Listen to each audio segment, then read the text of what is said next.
Hello students, good morning. चलिए आज की क्लास शुरू करते हैं। कल हम लोगों ने रसखान जी के विषय में पढ़ा था, उनके जन्म स्थान तथा उनके जन्म के समय के विषय में पढ़ा था।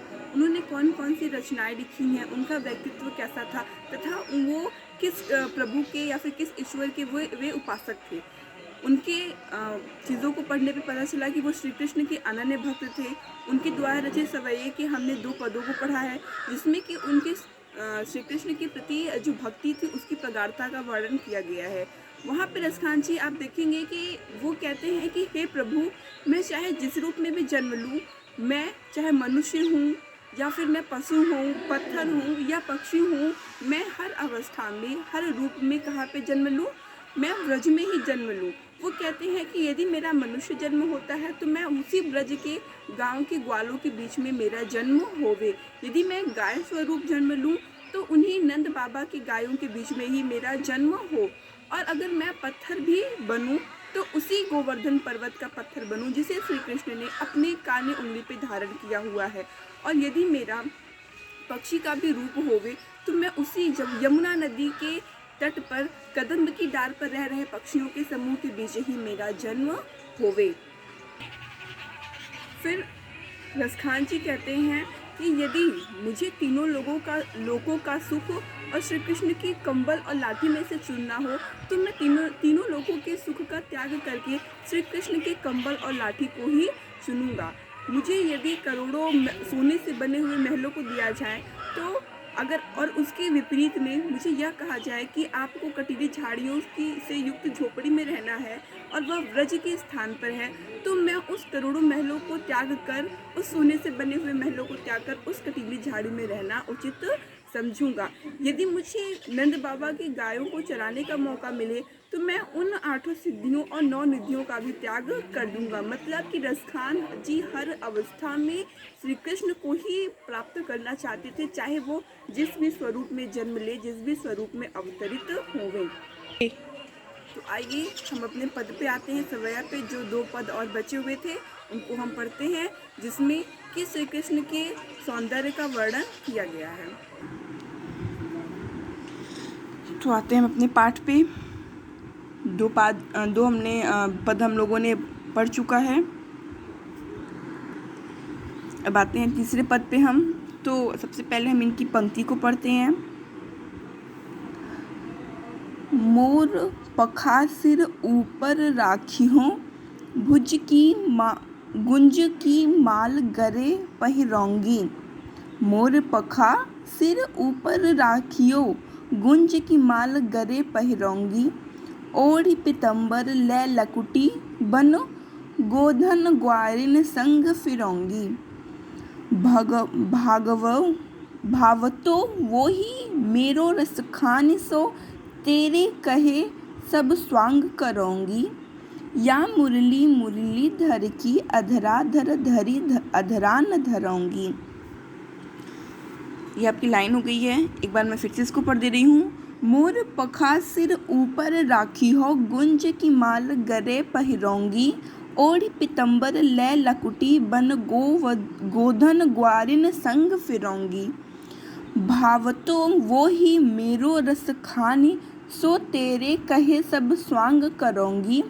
या मुरली मुरली धर की, अधरा धर धरी अधरा न धरोंगी। तो सबसे पहले इसका हम संदर्भ पढ़ेंगे। तो संदर्भ में हो जाएगा आपका कि प्रस्तुत पद्यांश हमारी पाठ्य पुस्तक क्षितिज के सवैये नामक पाठ से लिया गया है, जिसके रचयिता जिसके रचयिता रसखान जी हैं। फिर से कि प्रस्तुत पद्यांश हमारी पाठ्य पुस्तक क्षितिज के पद नामक पाठ से सवैये नामक पाठ से लिया गया है, जिसके रचयिता रसखान जी हैं। अब संदर्भ के बाद प्रसंग पे आएंगे। तो प्रसंग में आप इसमें लिखेंगे कि प्रस्तुत पंक्तियों में रसखान ने गोपियों द्वारा किए गए कृष्ण के स्वरूप का वर्णन किया गया है। अर्थात कि गोपियाँ जो हैं वो श्री कृष्ण के रूप को धारण किए हुए हैं। उपर्युक्त पंक्ति में या प्रस्तुत पंक्ति में इसी बातों का वर्णन किया गया है।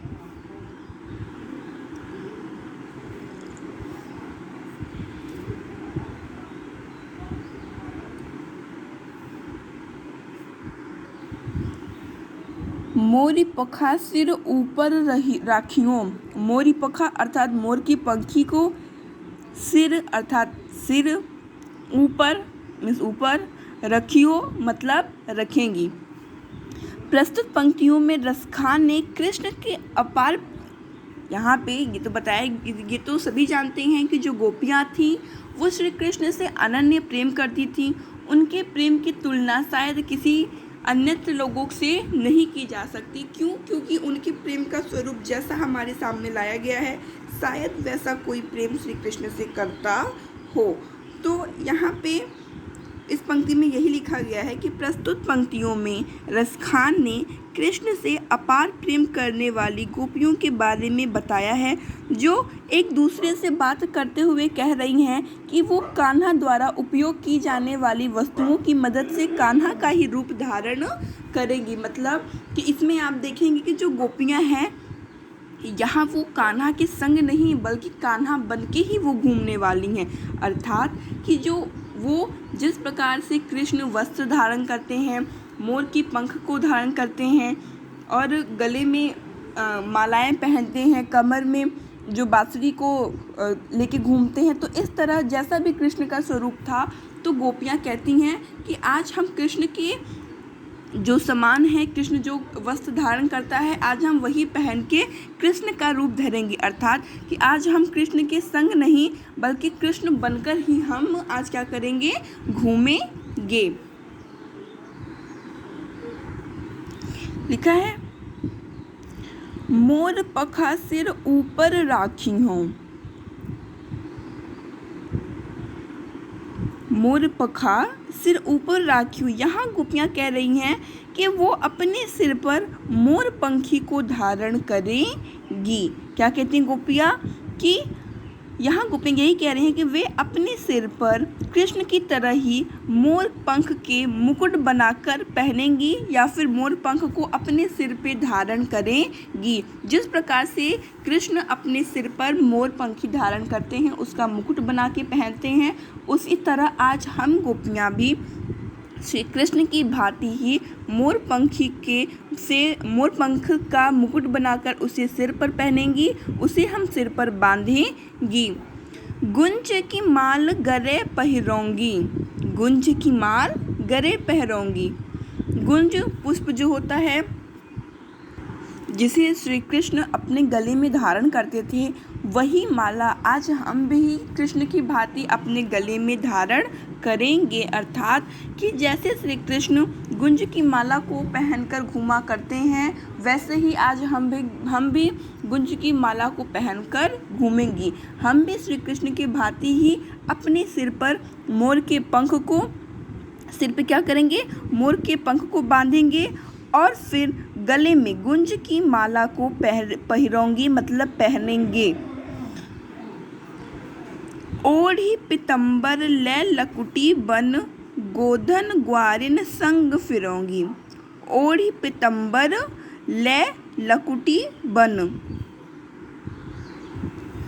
ओढ़ी पितंबर अर्थात कि हम उनके समान ही, ओढ़ी मतलब पहनेंगे, पितंबर मतलब पीले रंग की, ले लकुटी और हाथ में क्या लेंगी, लकुटी अर्थात लाठी को लेंगी, वन गोधन वन में तथा गायों को चराते वक्त हम उन ग्वालों के संग आज क्या करेंगे, संग फिरोंगी, उनके संग घूमोंगी।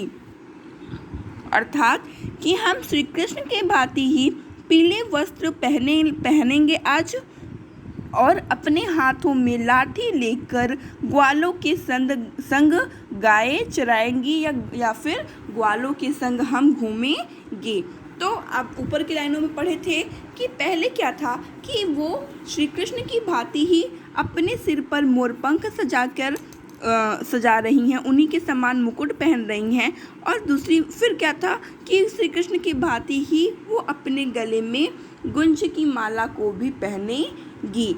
यहाँ ही उनकी लीला समाप्त नहीं होती है या उनके द्वारा जो कार्य है यही नहीं समाप्त होता है। आगे आप देखेंगे कि वो कहती हैं कि ओढ़ी पितंबर ले लकुटी बन, मतलब कि हम उनके ही तरह पीले वस्त्रों को भी पहनेंगे और हाथ में लकुटी लाठी को लेकर गोधन ग्वारिन संग फिरूंगी। गायों को चराते हुए ग्वालों के संग घूमेंगे और फिरेंगे तथा गायों को हम ग्वालों के संग चराएंगे। अर्थात कि जिस तरीके से श्री कृष्ण गायों को लेके घूमते हैं या फिर गायों को लेके ग्वालों के साथ चराने जाते हैं, आज हम भी अपने सिर पर मोरपंख धारण करेंगे, गुंज की माला को पहनेंगे और पीले वस्त्र को पहनकर ग्वालों के संग गायों को चराएंगे।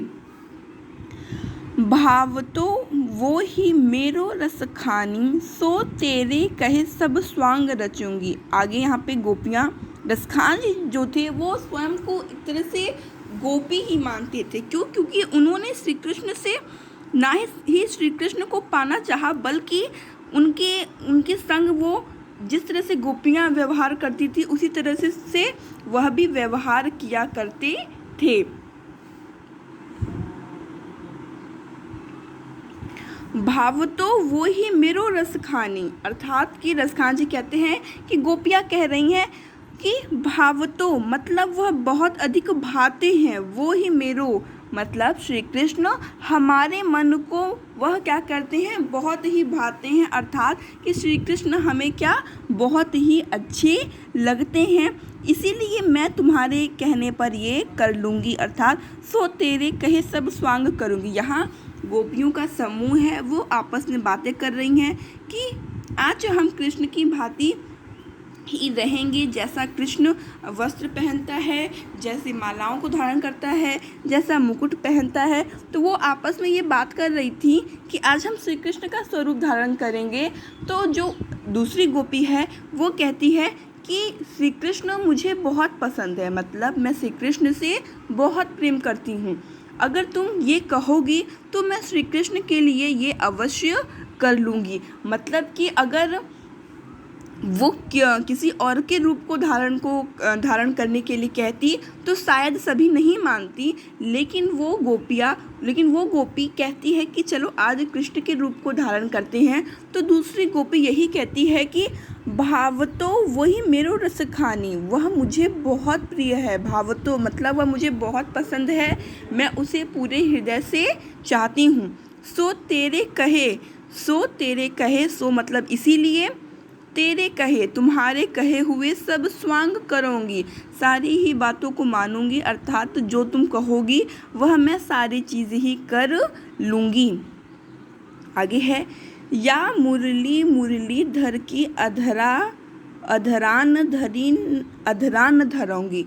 लेकिन वो कहती है लेकिन मेरा एक शर्त है, मैं श्री कृष्ण की तरह माला भी पहन लूँगी, श्री कृष्ण की तरह मोरपंख के मुकुट को भी धारण कर लूँगी, पीले वस्त्र को भी पहन लूँगी और ग्वालों के मध्य में भी मैं चली जाऊँगी गाय को चराने के लिए।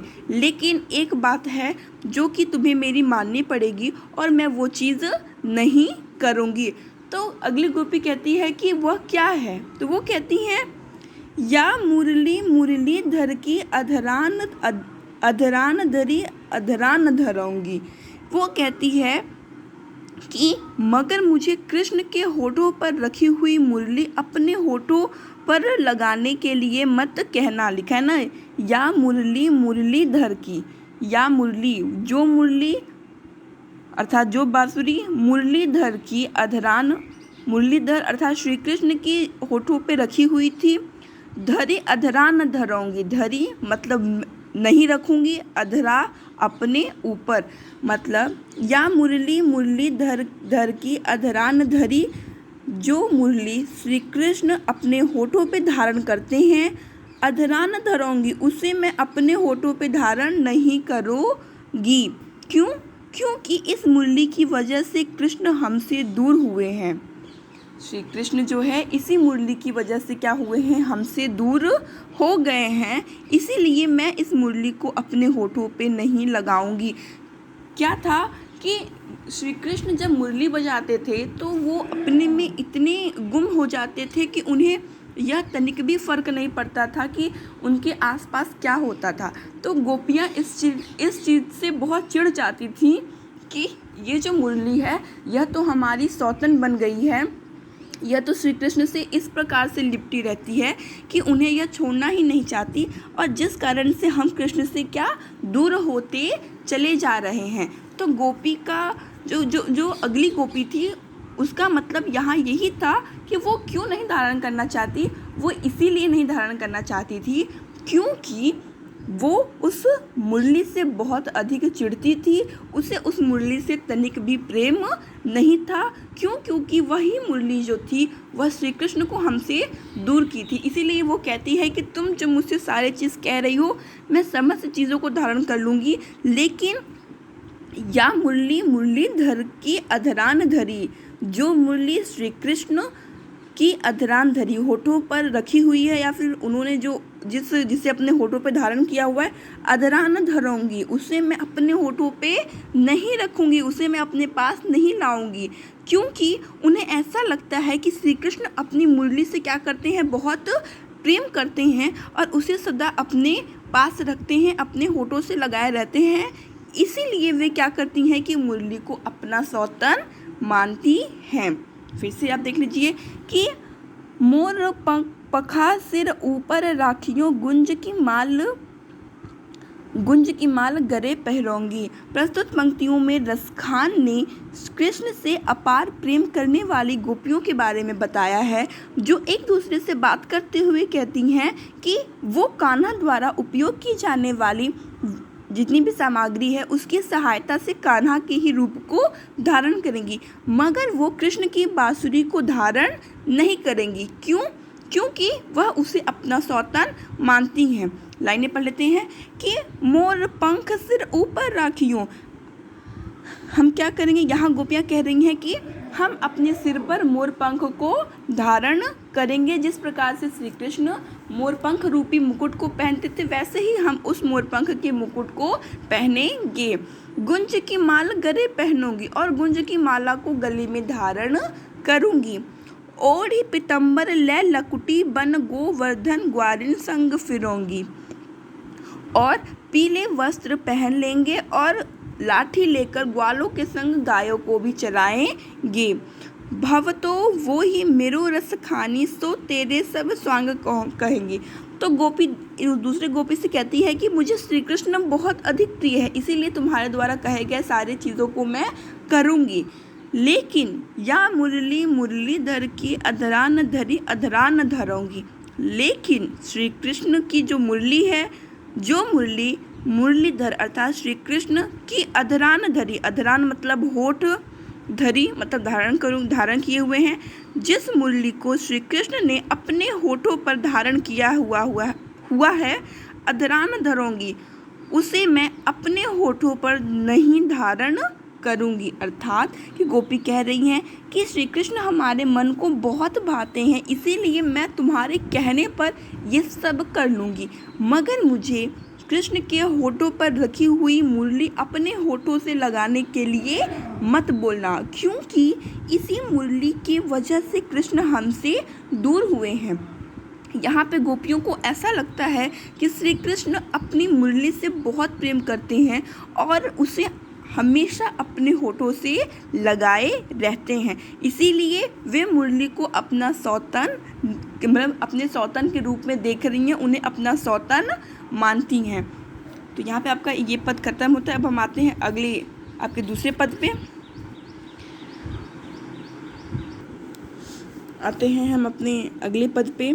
चलिए तो इसको भी पहले पढ़ लेते हैं।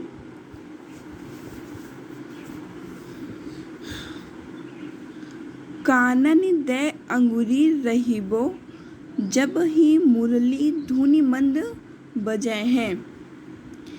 मोहनी तानन सो रस खानी, अटा चढ़ी गोधन गहं तो गहं। तेरी कहो सिगरे ब्रज लोगन, काल्हि को कितनो समुझी हैं। माई री वा मुख की मुस्कानी, सम्हारी न जहं न जहं न जहं। यहाँ हम देखेंगे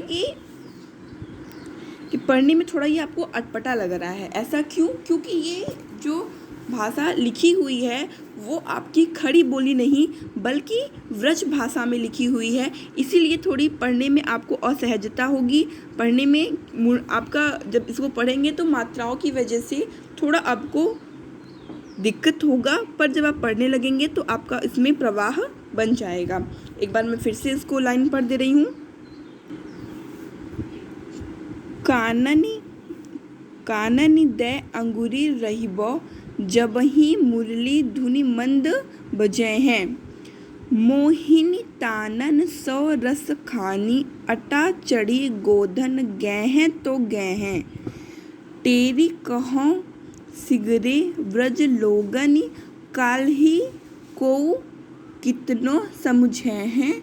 माई री वा मुख की मुस्कानी सम्हारी न जहन जहन जहन। सबसे पहले हम इसके संदर्भ को पढ़ेंगे, जो कि आपको मैं हर पंक्ति में बता रही हूँ क्योंकि ये आपको एकदम याद हो जाए कि इसका संदर्भ क्या है। तो संदर्भ में आप लिखेंगे कि प्रस्तुत पद्यांश हमारी पाठ्य पुस्तक क्षितिज के सवैये नामक पाठ से लिया गया है, जिसके रचयिता रसखान जी हैं। क्या होगा कि प्रस्तुत पद्यांश हमारी पाठ्य पुस्तक क्षितिज के सवैये नामक पाठ से लिया गया है, जिसके रचयिता रसखान जी हैं। फिर इसके बाद हम किस पे आएंगे, इसके प्रसंग पे आएंगे। प्रसंग पे आप लिखेंगे कि रसखान जी ने, मतलब प्रस्तुत पंक्तियों में रसखान जी ने गोपियों के प्रेम वर्णन का गोपियों के कृष्ण प्रेम का वर्णन किया है, जो उनके किस पे, दिलो दिमाग पे श्री कृष्ण का जो वास है उसके विषय में उन्होंने बताया है। लाइन वाइज हम पढ़ते हैं। कानन दे अंगुरी रहिबो जबहि मुरली धुनि मंद बजै हो। सीधे सीधे लाइन पढ़ने से ही स्पष्ट हो जा रहा है कि इसमें क्या लिखा है। कानन दे अंगुरी रहिबो, काननी मतलब कान पर, दे अंगुरी रहिबो, अंगुरी मतलब उंगली रहिबो मतलब रहेंगे, जबहि जब भी, मुरली धुनि मंद बजाए है, जब भी मुरली अर्थात बांसुरी, धुनि मतलब स्वर, मंद बजाए हैं धीरे धीरे बजाएंगे। यहाँ गोपियाँ कह रही हैं कि जब भी श्री कृष्ण मुरली को मंद ध्वनि या फिर मधुर ध्वनि में बजाएंगे तो हम गोपियाँ अपने कानों पर उंगलियाँ रख लेंगी। जैसे कि आपको पहले के पद में मैं बताई थी कि जो गोपियाँ थी वो क्या कहती हैं कि यह जो मुरली है वह हमारी सौतन बन गई है। क्यों? क्योंकि श्री कृष्ण सदा इसे अपने पास रखे रहते हैं, अपने होठों पे रखे रहते हैं, अपने कमर के पास इसे लेके घूमते हैं। तो इस तरीके से उन्हें क्या लगता है कि श्री कृष्ण अब तो हमें भूलकर इस बांसुरी पर ही मोहित हो गए हैं, यह बांसुरी नहीं बल्कि हमारी सौतें बन गई हैं। इसीलिए यहाँ पे इस लाइन में आपको दिख रहा होगा कि वो कहती हैं कि जब भी श्री कृष्ण इस बांसुरी को बजाएंगे हम इसकी ध्वनि को नहीं सुनेंगे, अर्थात अपने हम कानों पर उंगलियां रख लेंगे। रसखान ने इन पंक्तियों में गोपियों का जो कृष्ण के प्रति प्रेम वर्णन था वो चाहकर भी कृष्ण के दिलो दिमाग से निकल नहीं रहा था। वो चाहकर भी कृष्ण को मतलब अपने दिलो दिमाग से नहीं निकाल पा रही थी। मतलब कि एक तरफ तो वो कृष्ण से गुस्सा करती हैं कि ये बांसुरी लेके घूमते रहते हैं और हमें भूल जा रहे हैं, लेकिन दूसरी ओर वह उनके बिना रह भी नहीं पाती हैं।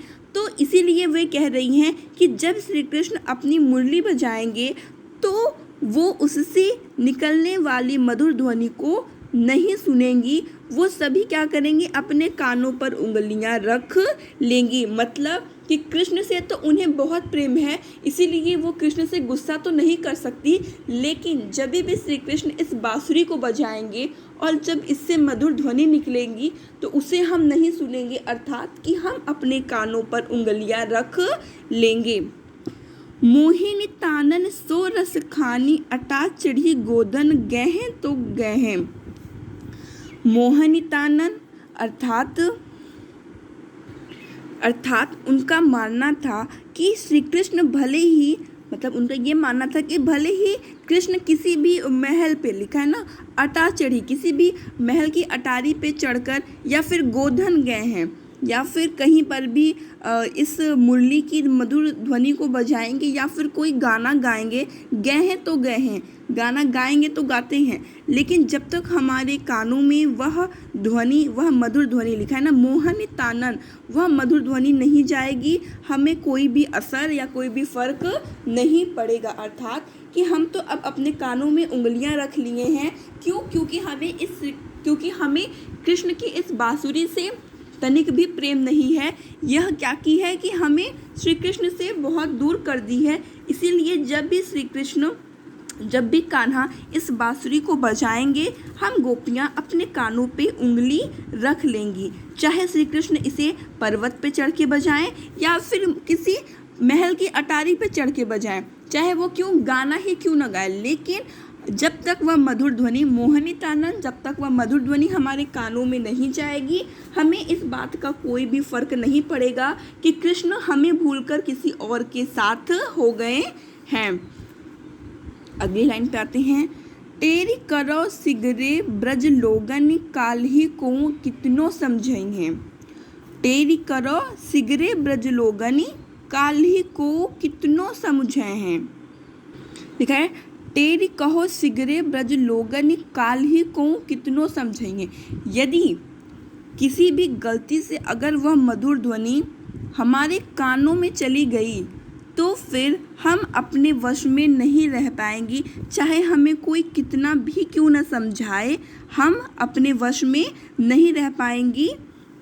अर्थात कि हम यह कोशिश करेंगे कि हम श्री कृष्ण से बात नहीं करेंगे, उनसे हमें गुस्सा है, क्यों?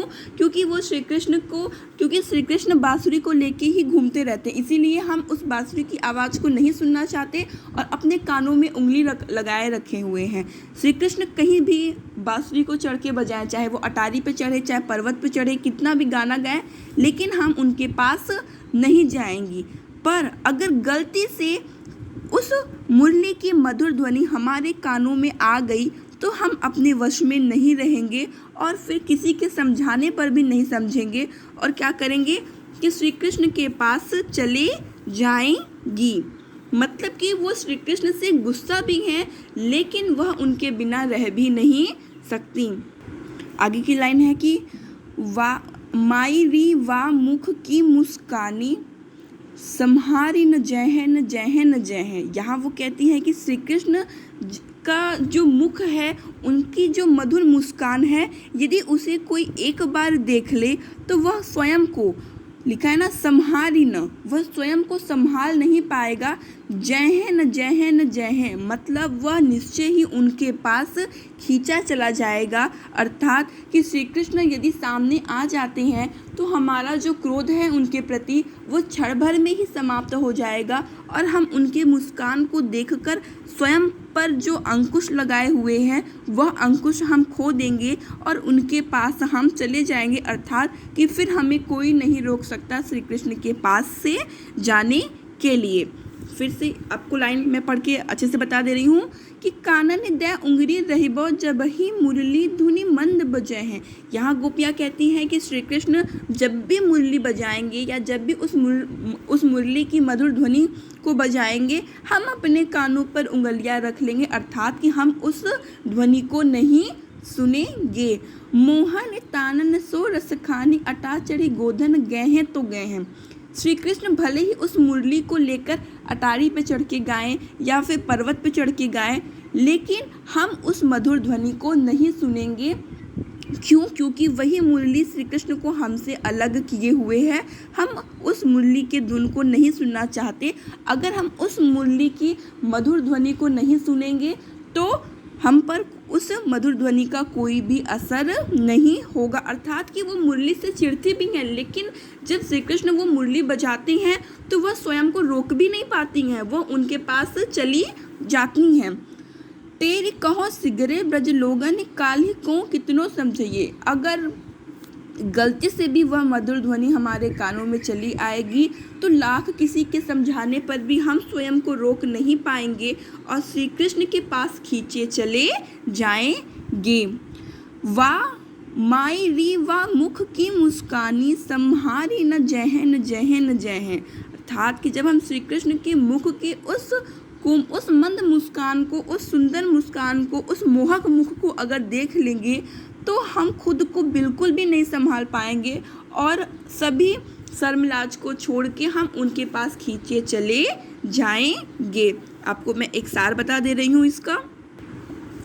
रसखान ने इन पंक्तियों में गोपियों के कृष्ण प्रेम का वर्णन किया है, जो चाहकर भी कृष्ण को अपने से दूर नहीं कर सकती हैं।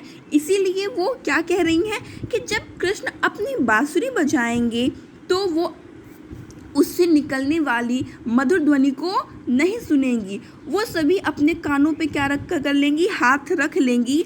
उनका मानना है कि भले ही कृष्ण किसी भी महल पर चढ़कर क्यों न बांसुरी को बजाएं, क्यों न ही गीत गाएं, जब तक वो उसे सुनेंगी नहीं तब तक उन पर मधुर तानों का कोई असर नहीं होगा। लेकिन अगर गलती से भी मुरली की मधुर ध्वनि उनके कानों में चली गई तो फिर हम अपने वश में नहीं रह पाएंगी। फिर चाहे कोई कितना भी समझाए हम कुछ भी समझ नहीं पाएंगे।